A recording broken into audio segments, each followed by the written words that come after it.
అనే ఈరోజు ఇక్కడికి రావడానికి గల కారణాలు ఏంటి? మాకు హుజరాబాద్ నియోజకవర్గంలో 8 సార్లు ఎమ్మెల్యేగా 2 సార్లు మంత్రిగా ప్రాతినిధ్యం వహించిన హుజరాబాదు.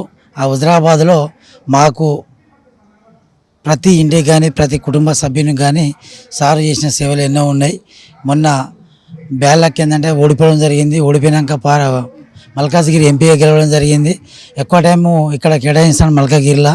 మాకు కొంచెం ఇబ్బంది అవుతుందని చెప్పేసి మా హుజరా ప్రాంతానికి మీరు వచ్చి మాకు మీకోసం కష్టపడే కార్యకర్తలకు రేపు జరగబోయే ఎలక్షన్లలో ఎంపీటీసీ కానీ జెడ్పీటీసీ కానీ సర్పంచ్ కానీ ఇలాంటి ఎలక్షన్లో మాకు సపోర్ట్ చేసుకుంటూ మమ్మల్ని గెలిపించి జరగబోయే అసెంబ్లీ ఎలక్షన్లో కూడా మా హుజరాబాద్నే పోటీ చేసి మళ్ళీ గెలవాలి సార్ అని చెప్పేసి చెప్పడానికి మేము ఇక్కడికి రావడం జరిగింది. అంటే మీ సొంత నియోజకవర్గంలో మీకెందుకు ఇబ్బందులు కలుగుతున్నాయి?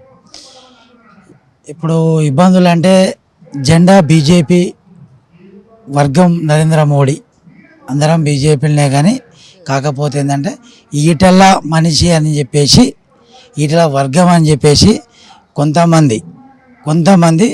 కొంతమందిని చాలా ఇబ్బందులకు గురి చేస్తారు. దానికి మేము చెప్పుకోలేక ఇబ్బందులకు గురి.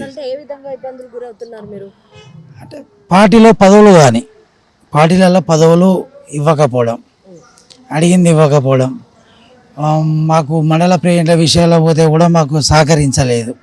ఇక అట్లా అంటే చూస్తుంటే వీళ్ళు ఆ వర్గం ఈ వర్గం అని చెప్పేసి అని మమ్మల్ని కొంచెం పక్క పెట్టడం జరిగింది.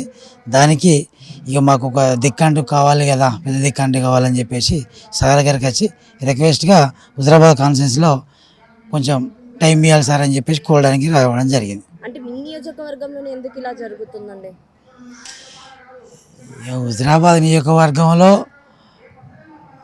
మాకు ఒక కేంద్ర మంత్రి ఉన్నారు, మాకు ఓడిపోయిన ఎమ్మెల్యే ఈటల రాజేందర్ గారు ఉన్నారు బీజేపీ నుండి. ఇక కింద క్యాడర్లు కొందరికి ఓలుకోవడక కొంత ఇబ్బందులకు గురవుతారు, అంతే తప్ప కానీ వర్గం అంటే ఏం లేదండి. సో ఈరోజు మీరు ఏం కావాలని కోరుకుంటున్నారు ఈటల గారి నుంచి? ఎలాంటి హామీ ఈరోజు ఈటల గారు ఇవ్వాలి మీకు? ఈటల రాజేందర్ గారు మాకు చాలా వర్క్ చేసిండు, చాలామందికి పనులు చేసిండు. హాస్పిటల్ విషయమైనా కాలేజీల విషయమైనా ఏదైనా మాకు మళ్ళీ తనే రావాలి. సరే ఏదో మన చిన్న తప్పిదం వల్ల ఓడిపోవడం జరిగింది, మాకు పెద్ద దిక్కు కావాలి సార్, మీరే రావాలి, మళ్ళీ మీరే పోటీ చేయాలని చెప్పేసి మేము సార్ను రిక్వెస్ట్ చేయడానికి వచ్చినాం.